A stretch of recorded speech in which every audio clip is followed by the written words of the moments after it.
كان بيتكلم في النهارده في الاعلام، قال لك جمهور الزمالك بيكرهني عشان خاطر انا جبت فيهم 13 جول. طيب 13 جول في الاهلي، ما هو مع الاهلي بس. امال في الترسانه ما جاب فيهم برضه؟ ما اعرفش قصده اهله ده، بس حاجه بس اقولها له. يعني جمهور الزمالك عمره في حياته ما كره مجدي عبد الغني، عمره ما كره الخطيب، عمره ما كره مع احترام الكباتن الكبار يعني. تمام. عمره ما كره كابتن طاهر ابو زيد، ولا عمره كرهك. انما انت عشان تقول كده فبالتاكيد انا واحد من الناس من ضمن جمهور الزمالك انا كرهتك، لانك انت انسان متلون. واحد لا متلون. اقول لك ليه يا كابتن؟ ابو تريكه. هقول لك ليه يا كابتن. بقول لك ايه، ما تخلينيش. طب تدينا يا كابتن دي اتكلم ولا تقاطعني؟ طب خلص. ماشي.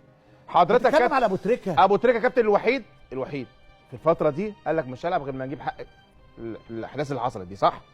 لعب اولمبياد ولعب يا جدع ما تتكلمش على ابو تريكه يا ولا طعني بقى يا كابتن بقى، ولا طعني بقى. طب لعب اولمبياد وايه تاني؟ قال لك مش هلعب غير ما نجيب حق الاحداث اللي حصلت دي، نجيب حقهم. جاب صح؟ حقهم. طيب ما جابش حقهم بقى اللي حصل. واحده هيجيب حقهم ازاي؟ واحده ما يلعبش كوره. قال لك مش هلعب كوره. قال لك مش هلعب كوره. ما تحبش حاجه. انا بتكلم قبل ما تحاكموا، انا بتكلم على اللعب. قال لك مش هلعب غير ما اجيب حقهم. جه يا كابتن عشان هو ذكي والناس بتحبه بس الناس مش واعيه، لعب اولمبياد مع كابتن هاني رمزي. الاولمبياد تسطر تاريخ يا رامي. ورجع من الاولمبياد كان في ماتش استاد مالي، جاب 3 اجوان وفرح ونط في التلاعب، كان مبسوط قوي قوي يعني قوي. طب فين حق الناس؟ جه بقى ماتش السوبر اللي هي بطوله وهميه ما بتحطش في السي في، قال لك مش هلعب عشان حق الناس، مش هلعب. فالجمهور الاهلي عمل ايه؟ راح النادي الاهلي مدينه نصر، ضرب حسام غالي وضرب بركات وضرب سعد معوض. فاكر الحادثه دي يا كابتن؟ بسببه هو. فانت انسان اصلا ماشي متلون. ما تجيبش سيره ان جمهور الزمالك كل واحد فيهم جزمته انضف منك ومن اي حد. مع احترامي ما يصحش انك تتكلم على ابو تريكه كده. لا يا كابتن معلش، مع احترامي الشديد ما ينفعش الجمهور زي ما بيكرهني. مع احترامي موضوع ان هو احساسه ان في جمهور بيكرهه وبيحبه، ده موضوع هو شخصي. ما يجيبش جمهور الزمالك. ما ينفعش. انت مش حامي حمى جمهور نادي. لا ما يا كابتن، ما هو لولا جمهور الزمالك كان مش قعدت معاك. انت بس ما يعني ما تهينوش. هو شيكابالا مش رافع ما تهينوش لان ابو تريكه ايقونه كره قدم مصريه. احنا بنتكلم على تاريخه الرياضي. مجدي ماشي على تاريخه الرياضي. انت كابتن وانت قاعد دلوقتي انت اعلامي. ما هو تاريخه الرياضي. طب خد تاريخه الشخصي بقى. ابو تريكه ده عز ما الفلوس كانت فلوس رفض ياخد مليون جنيه رفض ياخدهم واتبرع بيهم. انا قدام عيني انا.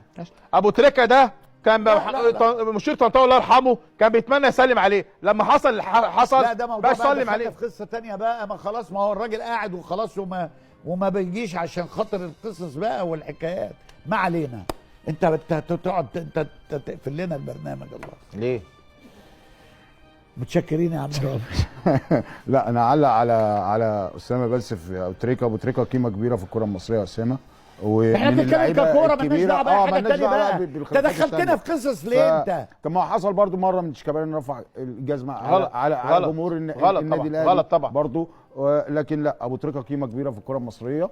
وكان من اللعيبه اللي برضه ولابد من احترامه طبعا. ده ولابد من احترامه. مالناش دعوه بقى باي خلافات ثانيه. بيحب الزمالك، بيحب الجمهور ده، بيحب مش عارف جمهور ايه. لازم نفصل.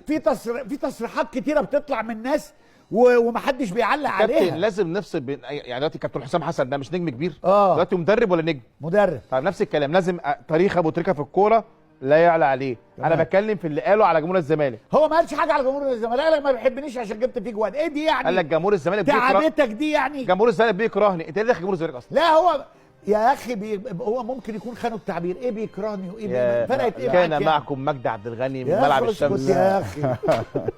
نورت يا